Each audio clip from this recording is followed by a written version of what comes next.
Are you Yeah. done with Second Samuel yet? No, I'm in 2 Samuel 5 this week. Oh, so you're on. Well, 7 is the Davidic covenant. What's in 5? I don't know. 5 is David becoming king over Israel, over all Israel after Ishbosheth's death, and then conquering Jerusalem, and then conquering the Philistines when God marches over the treetops with the angels. Cool. Normal everyday passage. Here's the thing, Marching over the this treetops is with the interesting. angels. Yeah, this is the interesting Why thing don't that you I Why think don't you tell me what's interesting? Because what I think is interesting, not everyone agrees is interesting. Things it's like genres of scripture, not everyone gets excited about those things. So, what it's do you definitely think not is interesting? aliens. Um,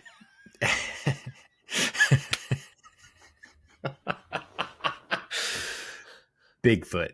That's next. Um, We're not doing an episode on Bigfoot. yes, we Period. are. Yes, we are. No. There is. That'll be the Fire and Listen, Bones first solo podcast. Just you for an hour talking about Bigfoot by we yourself. call we I'm gonna call go that play golf, dude. we call that the fireside chat. It's, That's gonna be the first. Just fire. yeah, No fire and bones. Just fire. there's no bones here. Um, so, so I think so. I think I've found in First and Second Samuel that the author gives the intention of the story, like explicitly states what his intention is in telling you this story almost every time.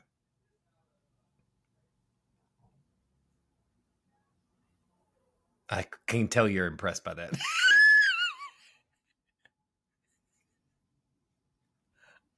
I can't hear you all of a sudden. Where did your microphone go? Your microphone is not working.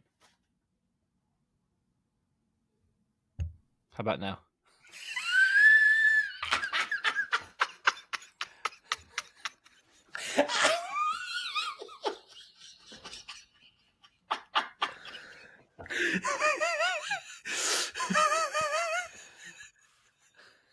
Oh my gosh. We're good. We're good, man. I got this, dude. I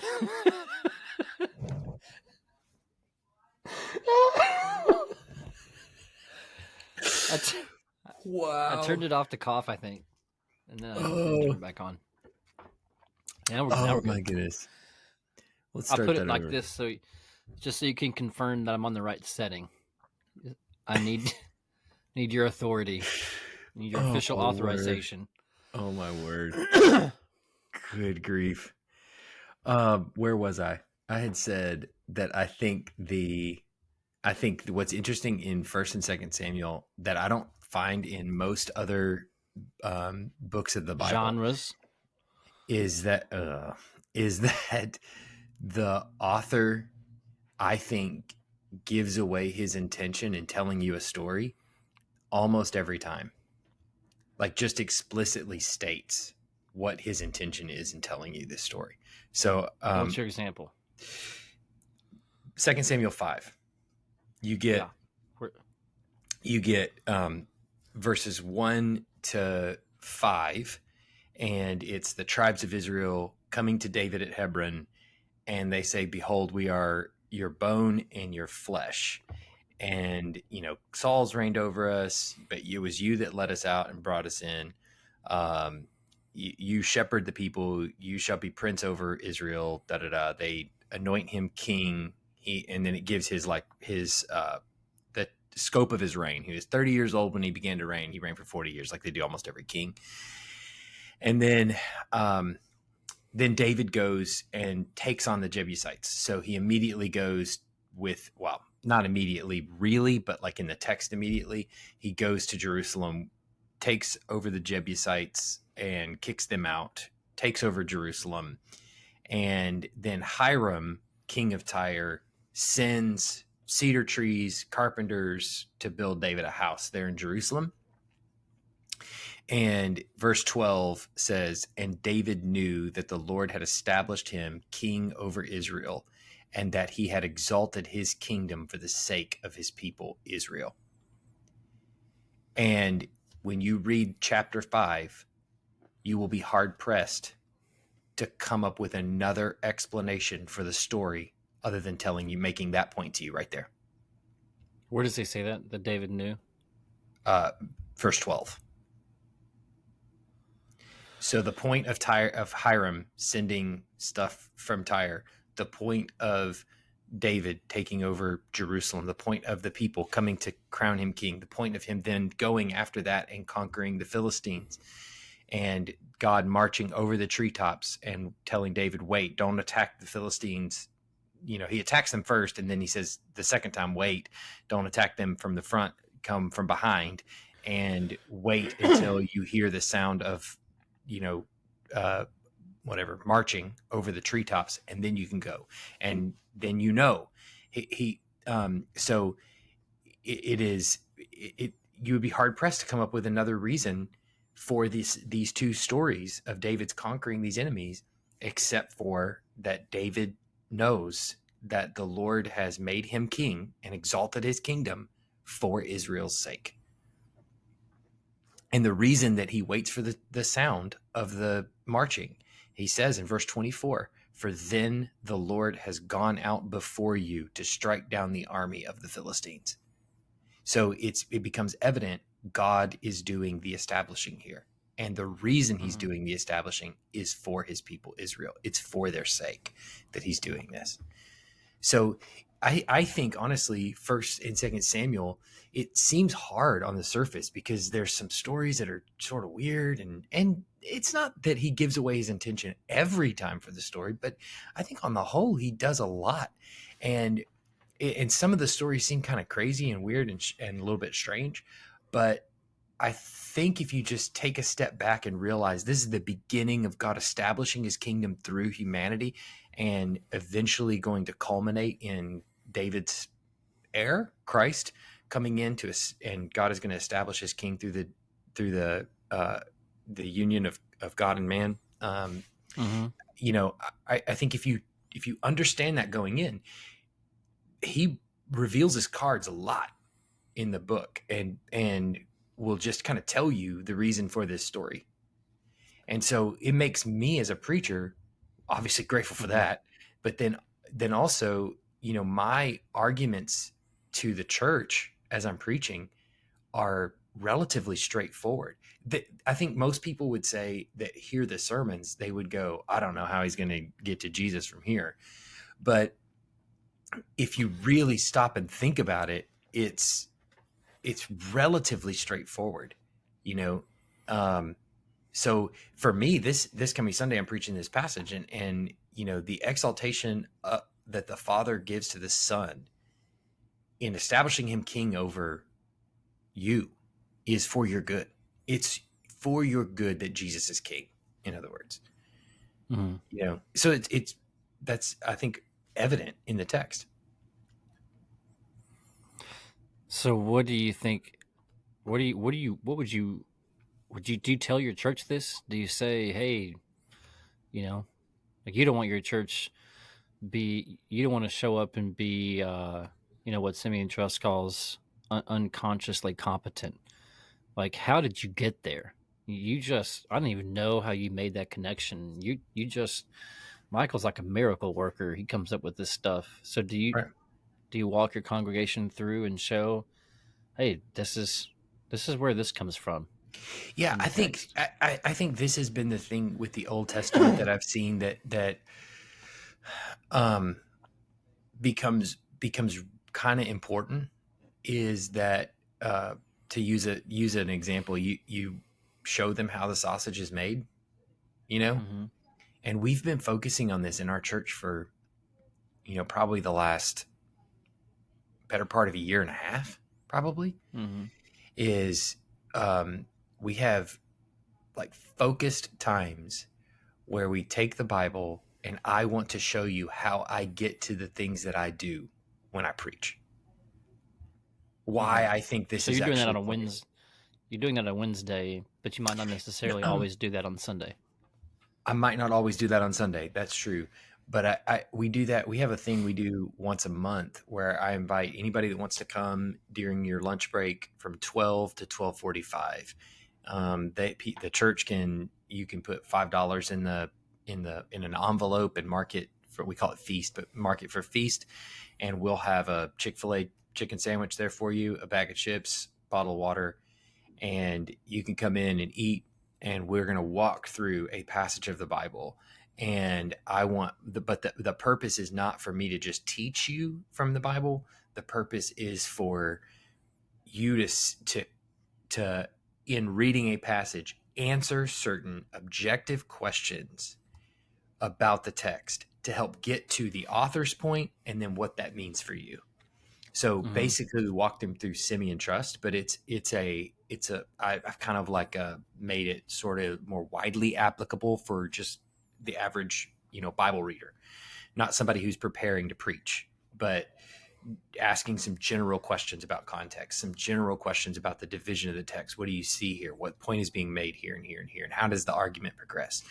And so then what does that tell you about the point that he's trying to make out of this text? And then how does that remind us of the gospel? What is he setting up here for the gospel? That kind of thing.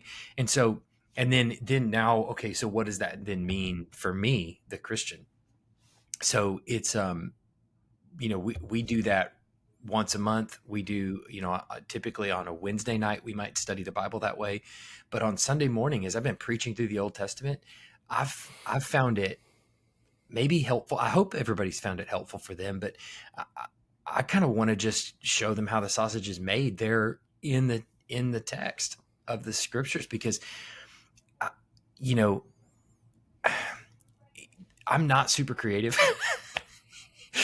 And so because I'm not really creative, I don't I don't know, I don't have like a lot of like fancy illustrations and like that kind of thing like some pastors do. They're really good at that.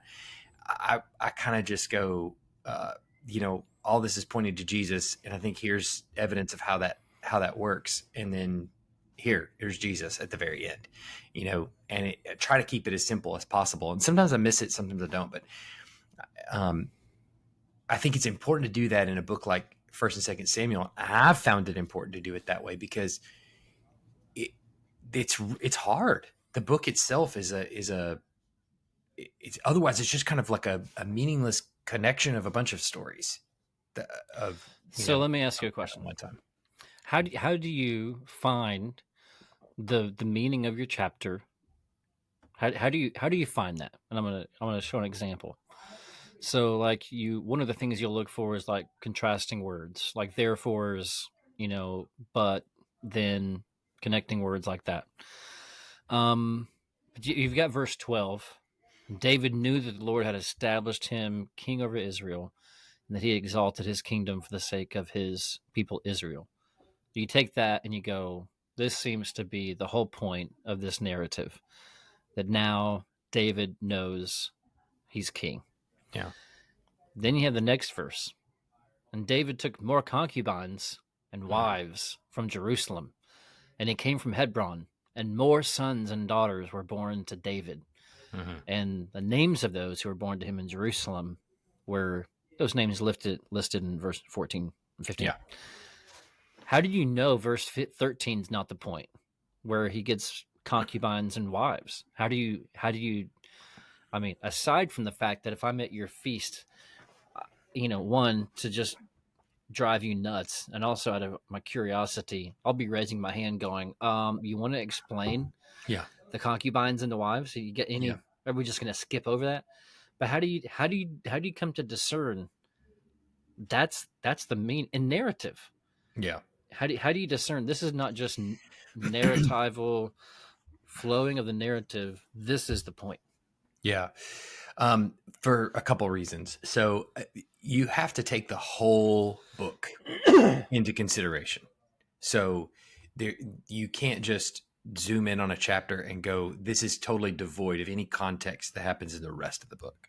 Is Okay. that So specific first, to like a genre of scripture that you're in? Like Like you're in narratives. So You are bound to make this a discussion on genre. I think you're in Uh, it already. We're in a yeah. discussion on genre. You just didn't know it Um, yet.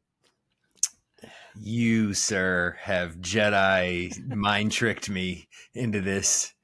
These were not the droids I was looking for.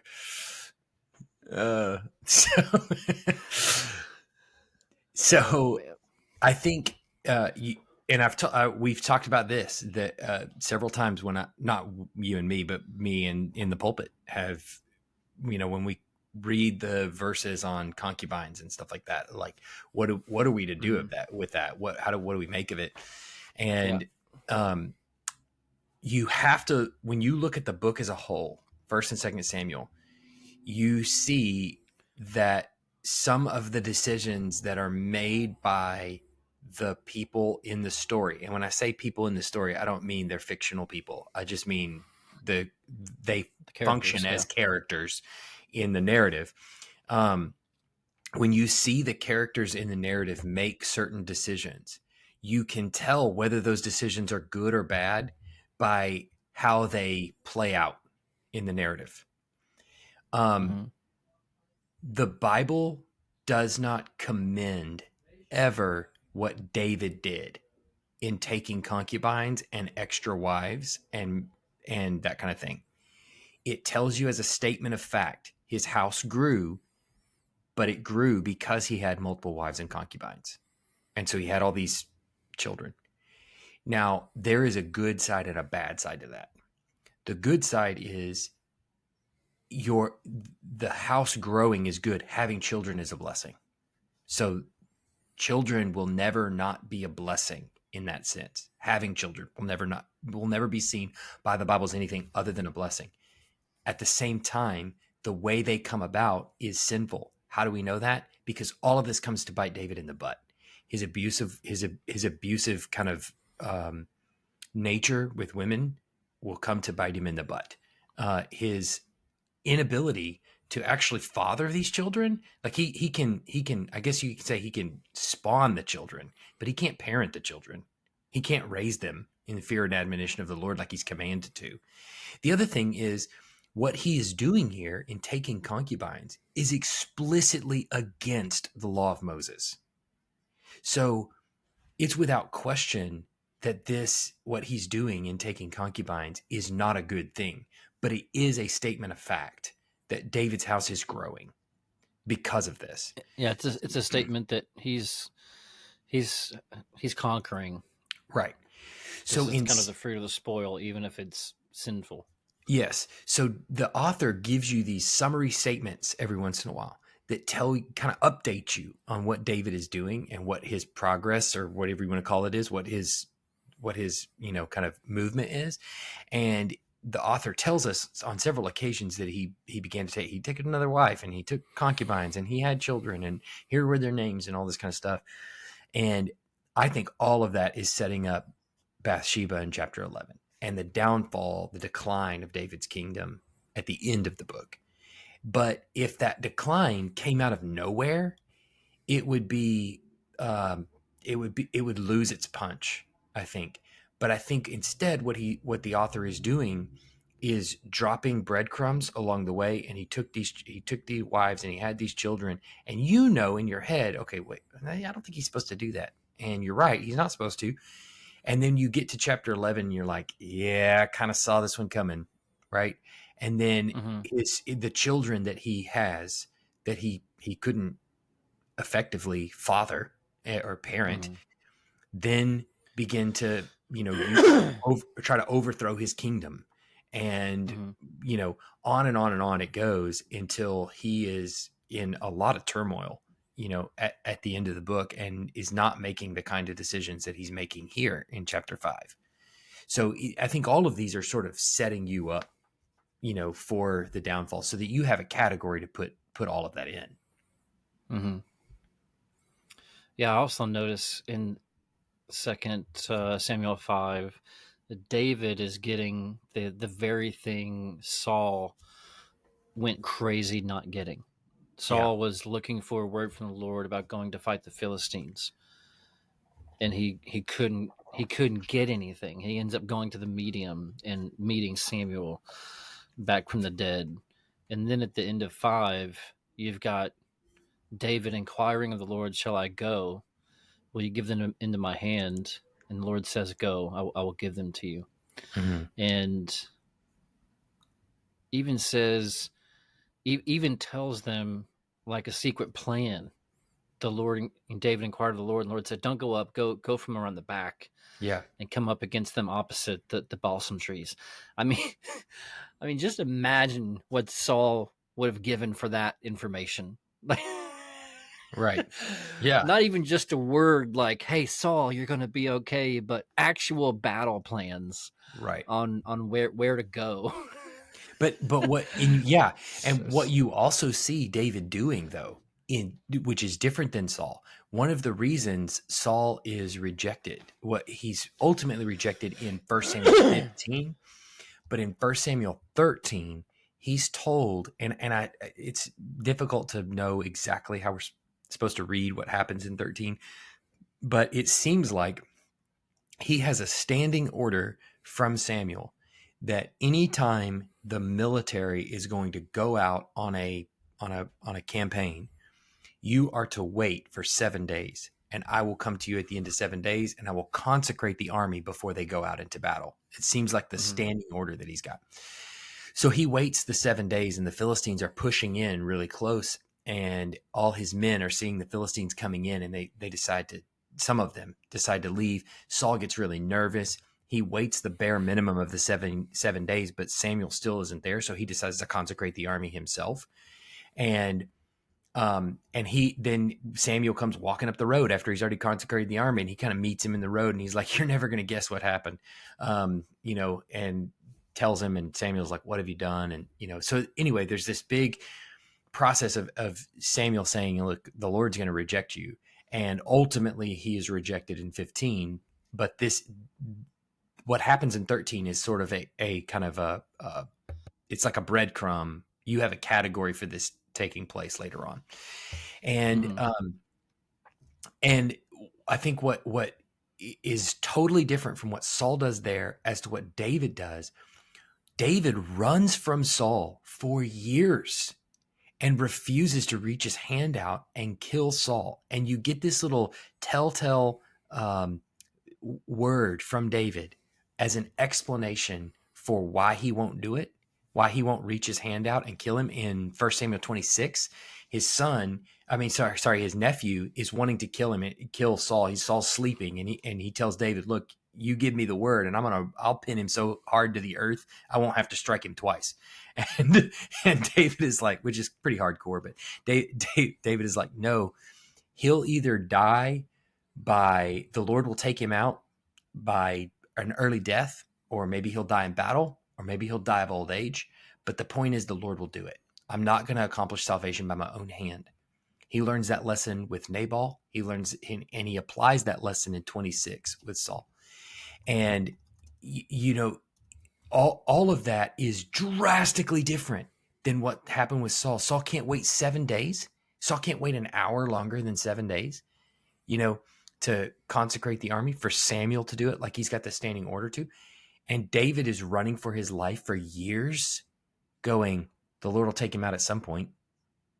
I mean, mhm, that it couldn't be any different, any more different.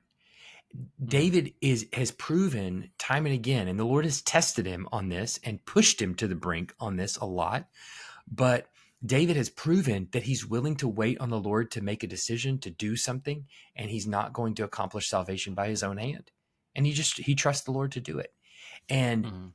so when you see Saul not getting a word from the Lord, and you see David getting communication from the Lord, there's the reason why. You know, David is Mhm. perfectly content on the Lord's decision, the Lord's sovereignty, and the Lord working all Mhm. these things out. And Saul is not. And I think honestly, that's probably the theme of First and Second Samuel is accomplishing salvation by your own hand or waiting on the Lord. It's kind of it's the determining factor. Yeah, Hannah's prayer. "He will guard the feet of the faithful ones; the wicked shall be cut off. for not by might shall a man prevail. Yeah. Yeah. It all comes. David Mhm. is ascending to the throne entirely by God's providence, God's sovereignty, God's putting him in that place. Yeah. And you see David waiting on the Lord, David's Yeah. humility. So if you are, um, so do you go into every chapter just thinking there's going to be a sentence here that is like the key that unlocks what this whole, every chapter is kind of it adds a different deposit to David, to his Yeah. rise to the throne. Do you just go into every chapter going, like I'm reading, let's say I'm reading through Second Samuel in my devotion. Should I just read through every chapter going, I got to find the verse that Yeah. unlocks the key for this chapter so that I can know what it means and how it applies to me? No, like I never go into it thinking that. Like I never, I go into it. I read the story. I read the story several times. My goal first is to just figure out what it says. And and what I mean by that is I want to figure out how the story goes. I want to be able to retell the story and give all the details of the story if I was telling it to my kids in their bedtime story without my Bible in my hand. I would want to be able to retell the story. So I want to read it enough that I know all the things that happen in this story. And when I do that, I then start to see the different scenes in the story. And especially when you're talking about the genre of narrative, um, there you go, Nathan. They're throwing you a bone on genre, We're but there. yeah, we're there. We're talking about genre. But when I'm looking at narrative, which is so much of the Bible, um, when I'm reading a narrative, I want to see the different scenes in the story. So this thing happens. They make him king. Okay, that's a scene. Them making him king. The next scene, which is him going and fighting the Jebusites, is not really about him being king, but is precipitated from him being king. So he's king. That happens scene one. Now scene two, he goes and fights the Jebusites. Scene three, he goes and fights the Philistines. So I kind of see those scenes, and then I start to figure out what is the connecting thread between those. So in other words, what does it mean? So I've figured out what it says, how the story flows, and then I kind of want to see what does that then mean is happening here.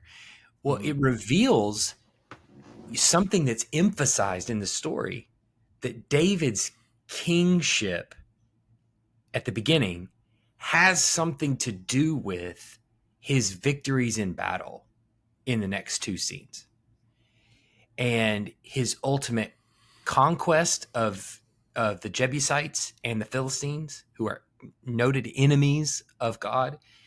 Um, his hearing from God in him, walking over the treetops and hearing the sound of the Lord's army over the treetops. Him hearing, him being told by God, then you will know the Lord goes out and fights for you. All of these things start to come together in terms of meaning where I go, oh, God is establishing David as king. And he's using David as a means to deliver his people from their enemies. So Mm-hmm. I've kind of started to put that together just from seeing how the scene flows. Mm-hmm. But then when I have that kind of bouncing around in my head, now as I'm paying attention to the individual verses, I stumble across verse 12 and I'm like, well, the author just tells you that, you know? And that's where you find it. Is not that I go looking for that verse. It's that I've kind of already been on that trail, and then I find a verse in that chapter where the author just tells you exactly that. And I'm Mm-hmm. like, oh yeah, that actually unites this whole narrative together. It pulls it all together. Yeah, because you can't you and part of the way narrative works as a genre is that you can't just pop into a chapter. I mean, you really can't do that at any point of the Bible ever. Right. But Romans Romans 5 as working as kind of a legal doctrinal statement deposited it into the New Testament to the church. It's different. Like, you can go into your bylaws and you can go into, Article 4 on membership, and you can read about membership, and you may not have to reflect too much on, Article 14 and the definition of a quorum. Mm-hmm. You might not have to have that, but in the same way, in I want to be careful, but similarly in Romans, more so, you can pop into theological arguments. You have to be careful. You can get in trouble. You can get into Romans and you can start making it say things it doesn't say because you take it out of context. Mm-hmm. Um, but narrative is particularly interwoven from beginning to end. Mm-hmm. So that, like, an example would be, you've got David here. You've got this place. I don't know how to pronounce the name of it. What's the place that he calls where they defeat Israel for the first time? And it means like the Lord break through, Baal Perazim. Mm-hmm. and it's like recognizing David has broken through what Saul never could. Mm-hmm. The Philistines, David's head is back there in the temple of Dagon. Is that correct? Mm-hmm. By now, Whose head where's is back? Chronicles? Saul's. Saul's head. Yeah, is back with the Philistines. Yeah, and so Dagon's head got cut off. Saul's head got cut off. Goliath's head got cut off, and they're all there in the temple of Dagon, and the Lord vindicated His own name by sending the pestilence when they took the Ark of the Covenant back in 1 Samuel 4 and 5. But now David is having victory over the very people that Saul couldn't, and that the people couldn't conquer. Mm-hmm. That Saul was afraid of Goliath and the Philistines, and they continued to be pesky enemies all the way through 1 Samuel, and now David is defeating them. So it's like it's reciprocating chapters going back to 1 Samuel 4 and 5, where the first real enemy to be faced was the Philistines, and now we see David doing the opposite. Mm-hmm. So if you open your Bible to 2 Samuel 5 and you haven't read 1 Samuel, or you're not getting your footnotes to go back and look at why the Philistines matter so much, Mm-hmm. then you're not getting that. And I think to what you're saying, you don't know what to look for when you Mm-hmm. get into 2 Samuel 5. Right. What is the point? What is the sentence that I'm looking for that helps bring this all together, that's unique to this chapter? Right. I think that's one of the reasons, as a genre, narrative is so fun. Like, Yeah. Oh, yeah. it's just stories, and they're extremely compelling, and the providence of God, the power of God, the knowledge of God, the foresight of God, the foretelling by God, the the things that Hannah said theologically coming true. It's amazing. Mm-hmm. It's incredible. And aside from just being encouraging, um, there's just, it's like there's one more little piece that keeps getting added in every chapter, so that, like, Yeah. 2 Samuel 5, in some ways it's like, well, what's new? David's the king, Saul's not. We've been seeing that since Goliath. Well, what's the big deal here? But it just keeps getting bigger and bigger and richer and richer. Yeah. And you look for something new in 2 Samuel 5 and you go, oh man, this is just becoming, it's making that truth that not by might shall a man prevail. Yeah. It's really helping you meditate on it Yeah. And and reconcile with it. it's interesting because that point is really prescient, I think, for us as a church body, to know that God establishing His king is for your good. Mm-hmm. Like, the the idea that worship on Sunday morning is not about me. feels like, or can feel like, to the sinner, or maybe even to the struggling Christian, um, disheartening that it's not about me. Mm-hmm. That I'm coming to Sunday morning and I'm here to worship somebody else, and I'm not specifically being pointed to as the object of the purpose of this gathering. That like the pastor's not, his aim is not to make me specifically encouraged in my suffering or in my trial. And God is saying to all his people that me establishing my king over you is for you. It Mm-hmm. is for your good. And that he is king, that he is ruling his enemies, that he is sent to conquer is for your good. It can be no other way. That you come back Sunday after Sunday to return and worship, or that every day of the week is about worshiping Christ, that is for your good. And until you get to that point where your life is lived in worship of Christ, you will continue to wallow in just self-pity and self-reflection and self-help books, and it'll all be about the self. And until it becomes about Christ and about God's king being established as ruler over me, I can't see that it's to my benefit, right? It's supposed to Mm-hmm. be all about me.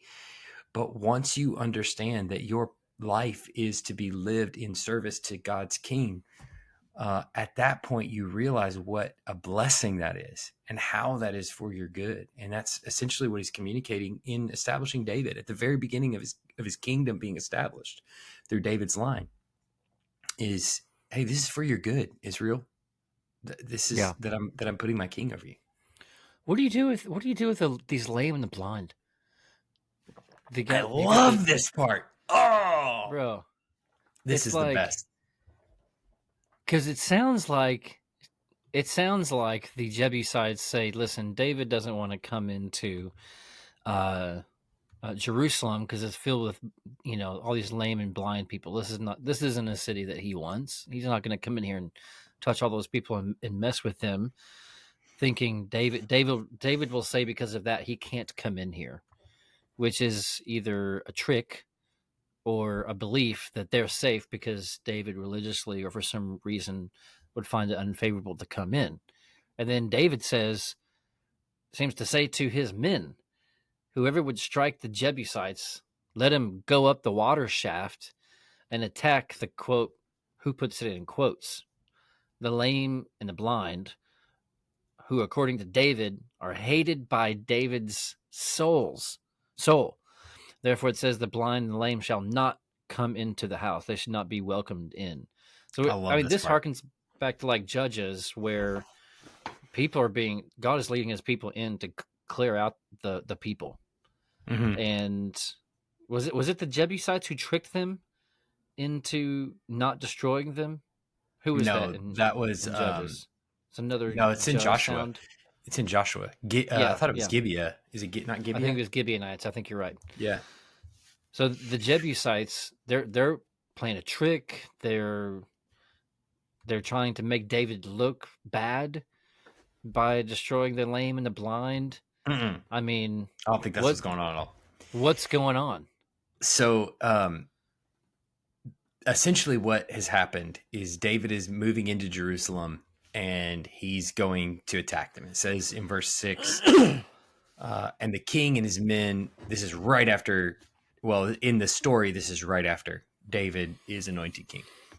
It Mm-hmm. says, and the king and his men went to Jerusalem against the Jebusites, the inhabitants of the land, who said to David, you will not come in here, but the blind and the lame will ward you off, thinking David cannot come in here. So Mm-hmm. essentially what's happened, Jerusalem is on a hill, is a city on a hill. The Jebusites have sort of garrisoned off Jerusalem, kind of protected it by some sort of walled fortress, and they're thinking there's no way David can.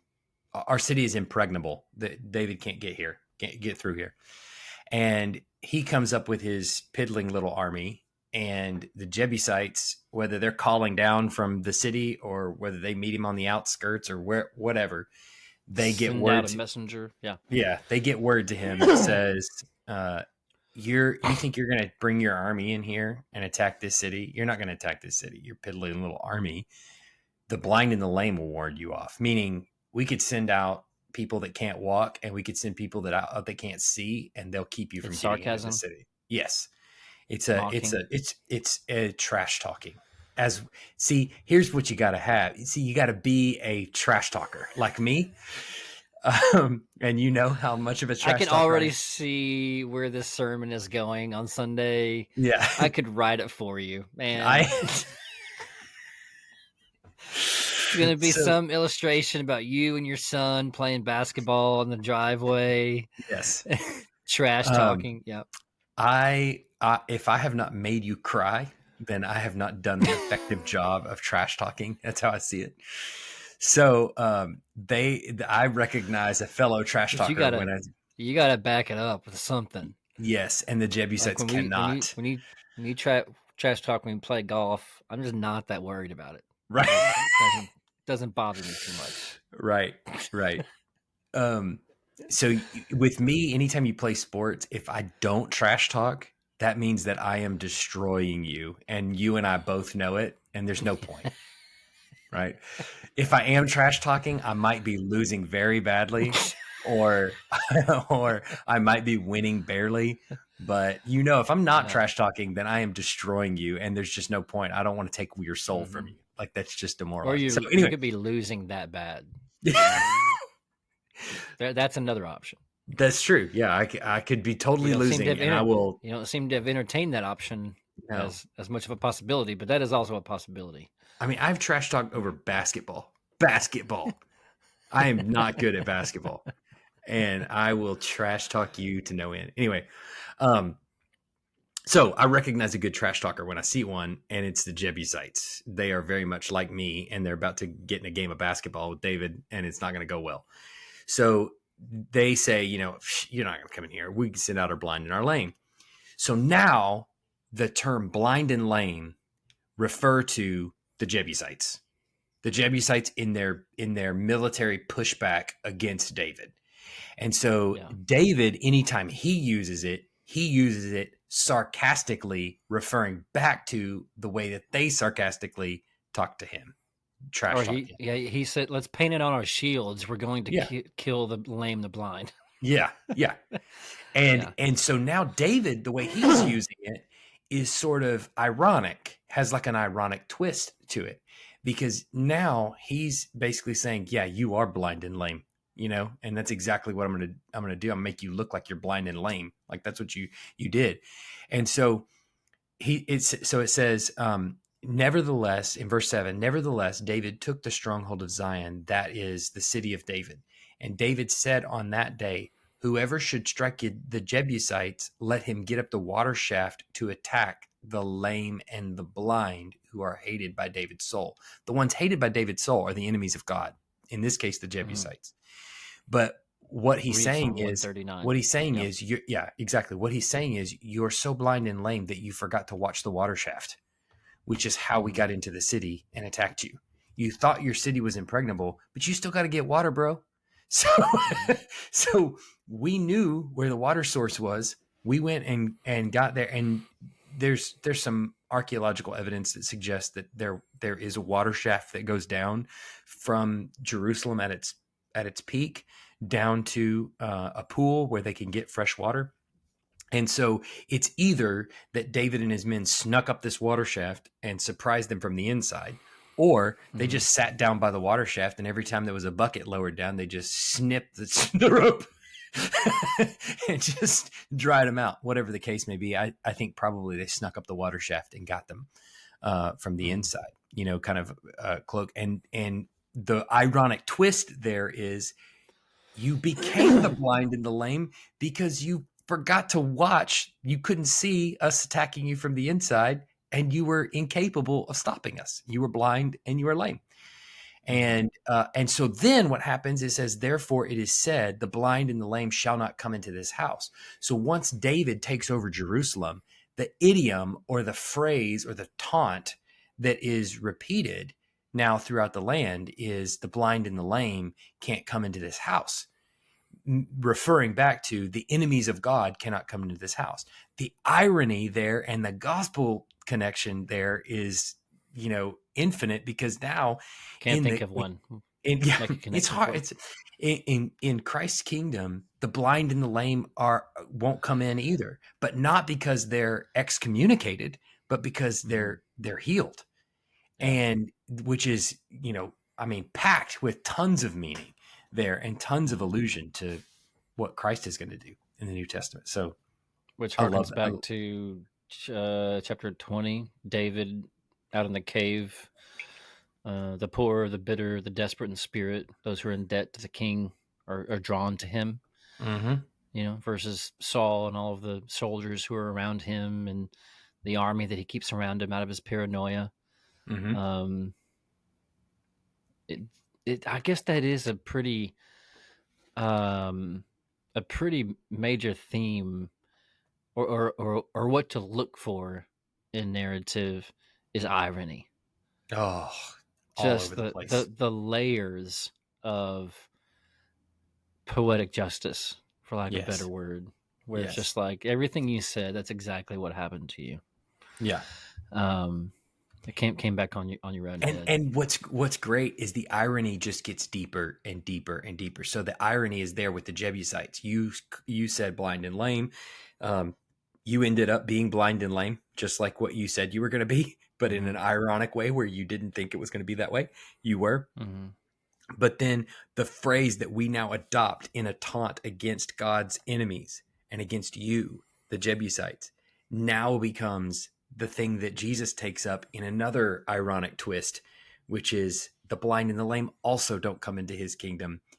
But the difference is they're not prevented from coming in, they're healed, they're converted. They come under Jesus's reign, and Mm-hmm. their blindness and their lameness is overcome by Christ, Mm-hmm. which is, just the irony just continues to get deeper and deeper and deeper.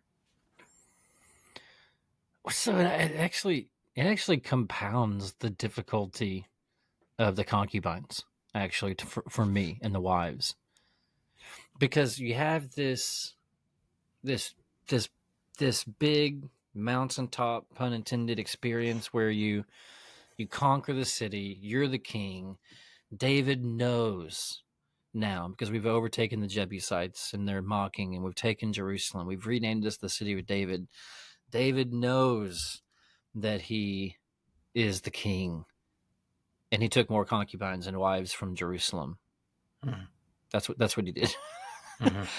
It's like, whoa, whoa, whoa! It's even sharper Mm-hmm. that David did this when you look at the moment, as if that were the spoil all along.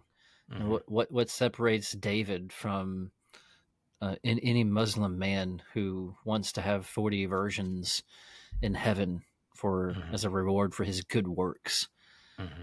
And you have another question too when you come to 2 Samuel 7, if I recall correctly, when Nathan the prophet speaks to David, he or sorry, when God speaks to David, I believe it's through Nathan the prophet, he Mm-hmm. actually says, "Did I not give you your master's wives?"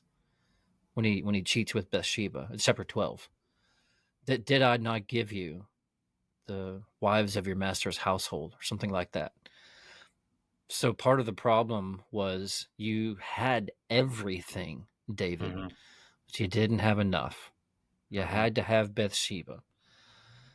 So it's like, scratch record sound. Like, whoa, whoa. God gave him God gave him those wives? Is that seems to be what God's saying to David. And that was part of the problem. David was not thankful.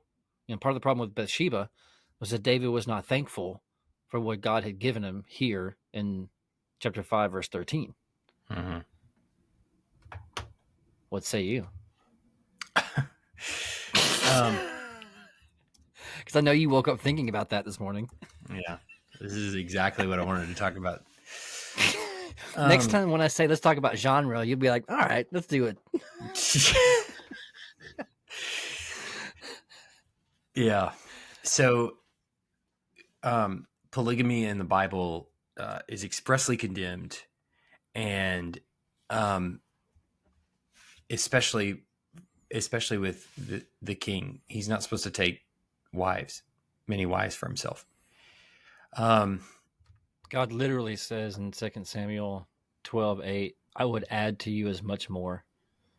I gave you your house and your master's wives into your arms. I gave you the house, and if that were too little, I would have added to you as much more. So God yeah, doesn't seem, I'm not trying to be like a punk, but God doesn't seem bothered by it. you are. He almost seems to take credit for it. Um, so there is, I think, going through the Old Testament, there is um, what do you want a dilemma, Mm-hmm. um, a uh, and it's more a matter of revelation than it is anything else. Um, there is I equate it to divorce in the Old Testament. Um, Moses permits the people to divorce, and he allows them um, to give their wives a certificate of divorce, and Mm-hmm. it's really not a problem Right. in the Old Jesus Testament. recognizes that in Matthew 19. Yeah, Moses gave you guys this because of the hardness of your hearts. right. So I think it's important to understand that in the Old Testament, there's not God obviously doesn't like divorce. It's I mean he says that pretty much outright, at least in Malachi. But they're allowed to give their wives a certificate of divorce, and for the better part of Israel's history, it seems to be without any recourse, and the people are still practicing that in the New Testament. So And why Matthew 19 is so shocking? Who could follow right, these rules? Jesus. Yeah. right. And Jesus comes in and says he did that. Moses did that because of the hardness of your heart. But Mm-hmm. from the beginning, it was not so. Mm-hmm. So I think the reason why I relate divorce to polygamy is because the way Jesus calls back to the beginning and establishes God's intention for marriage. Here it is. God's intention for marriage in the Garden of Eden before all of this junk was one man, one woman together in a covenant marriage as helpmate for one another. None of the rest of this stuff happened until the fall. Mm-hmm. And then once the fall happened, now a lot of other things happen. And Mm-hmm. you can tell what God's intentions were first by looking at the Garden of Eden, and then by looking at the way the narrative flows. So here is many wives given to David. He's not punished for those things because, again, the same reason people don't see the punishment from God for divorce. Um, God is patient, in other words. And I think Paul even gives us that category in Romans, and in other books, that he's been patient and long suffering. Um, Mm-hmm. and Peter even gives us that in 2 Peter 3. And so, I think that that's how we are to understand that Old Testament period is there is sin. There isn't expressed law against it in some sense, and there is a lot of patience from God. But you can tell what God's intentions were first by looking at the Garden of Eden, and then by looking at everybody under Christ. Yeah. It's I think expressly too, forbidden. have you ever read Michael Reeves' um, History of the Reformation called The Unquenchable Flame? No, You gotta read it. So I think it's the best summary of the Reformation they that made a I've movie read. out of it yet? Well, you need somebody to read it to you on your headphones on the road. Golly. I'd rather watch the movie if they've got God. if they've got that. Anyway, The, the movie's always the better point. than the book. It's really good. the book is really good. It's better than the movie, and the movie hasn't even been made yet. The point being, we're reading about Cal recommended it to our leadership training, and I'm so glad that he did. It's a wonderful read. I had not read it until we picked it up for our leadership training. But there's a time when I want to say it was which English king, might have been Edward, married a Catholic, uh, a Spanish Catholic princess, and it's like it wasn't out of love. It wasn't because it was a political affiliation. It was a huge signal to England that I'm going to be taking England a Catholic direction backwards in the Reformation era. And it's like I think even when the Lord mentions that I gave you the wives, it's not necessarily intended to communicate I, God, gave David a bunch of wives, because that's what I just love doing, you know? Hmm. The point was, do you see how gross this is, in that I gave you the kingdom, and when you took the kingdom, it had more than you could ever want or ask for. And now you have to have Bathsheba. So that the I gave you the wives is a way of saying I'm the one that got you Saul's house. Hmm. I'm the one that took you into Jerusalem to overtake the Jebusites. All the wives that you had, do you think you got those by yourself? Yeah. Do You you don't have think your anything king? that's not from me. You think your kingdom is from you? You think I'm holding out on you? You are greedy, greedy, Hmm. greedy, Hmm. and not thankful to the Lord, not recognizing what the Lord has given him. So that when you see the wives there, that it's not even trying to make a moral determination about the wives. It's Hmm. it's it is representing to what degree David has conquered that kingdom. Yeah. When you get the kingdom's women, I mean, it's over. I Yeah. mean, that's embarrassing Yeah. to take the wives and start making children with their wives and establish a kingdom with their wives. It's like you guys are conquered, Yeah. And so when God says, I gave you the wives, I think that's what it's talking about, Yeah. this whole thing. And why is you could have said, I gave you the castle, I gave you the kingdom, I gave you the throne, I gave you the people, I gave you the money and the temple. But he Right. mentions the wives because David has gone out to sin with Bathsheba. That was the Yeah. thing that wasn't And enough for him. and two, I think you have to keep in mind that um, he also gave him the conquered people, which included tons Mm-hmm. of death. And yet we're Mm-hmm. told specifically in the Bible, God himself says, I take no pleasure in the death of the wicked. So Mm-hmm. it's not that the wives, or for that matter, the conquered soldiers that David defeated in battle, that they were that was a pleasing thing to the Lord. Mm-hmm. It's more a sign that you don't have anything that's not by permission expressly Mm-hmm. from me. Mm-hmm. And in spite of all of that, it wasn't enough for you. You know, how could it not be enough for you?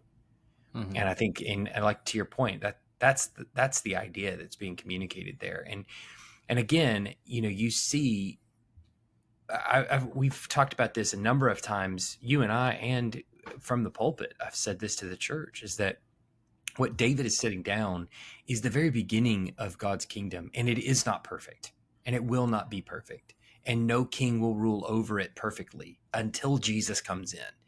And what you're seeing in David establishing this is both the good and the bad. And that's the point. You're supposed to Mm-hmm. see this through the Old Testament.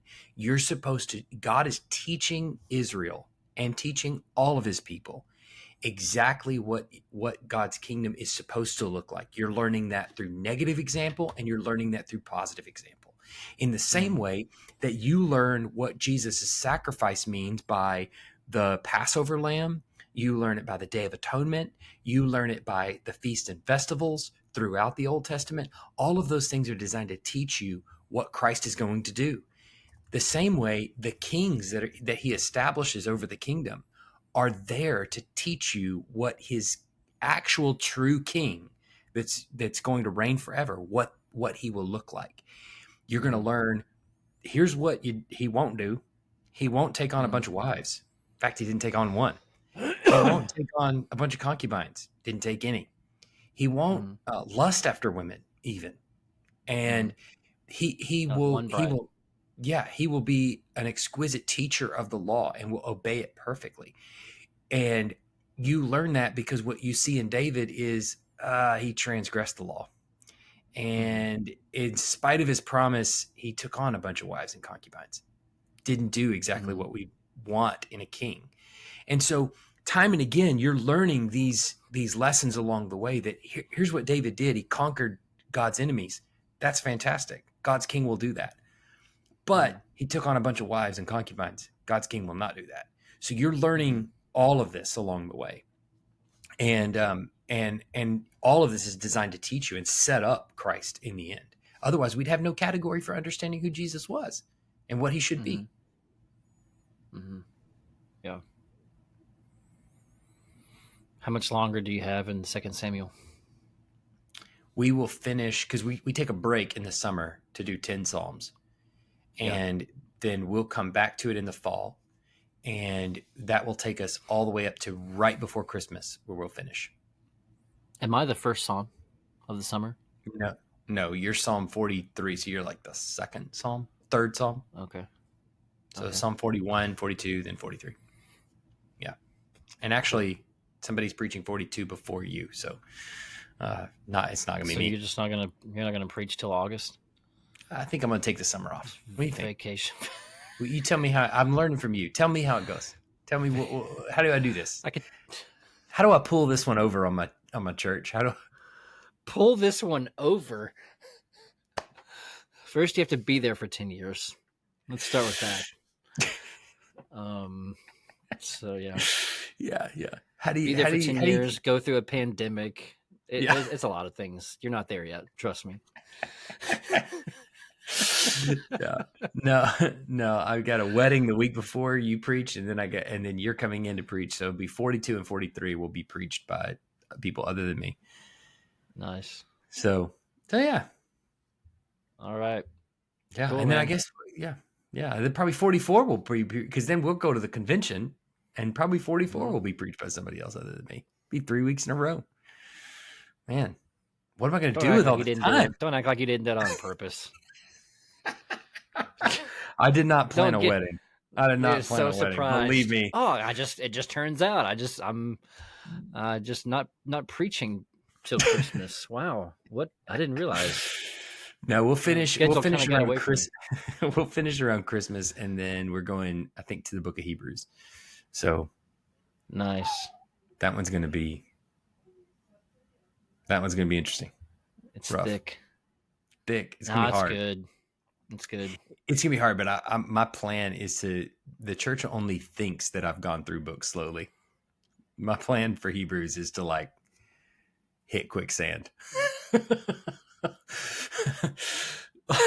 like like by the time I'm gonna just tell them, by the time we get to the end of this book, many of you in this room may be dead. I mean, I don't know. I may be dead. I don't know.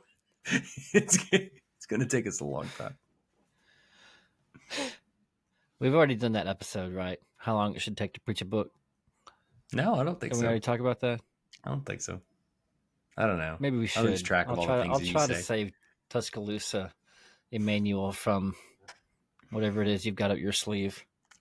We're spinning. We're going. But you're not from going to be there for 30% of it, so you plan it as long as you want. Yeah. Your vacations are going to get longer every year, it seems like. So I guess I've given you enough grief over not over a preaching. 3-week vacation last year. Yeah, Yeah, I that think you've so. got to. We've milked that one. Yeah, you've got to come back at me twice as hard. I have tasted my own medicine, and it I is am bitter. I am gonna be in your pulpit soon. So Yeah, you have to start being nice so that's what's true. on my mind. That's true. It could be ugly. That's true. Yeah. So Yeah. all All right, man. See you next week.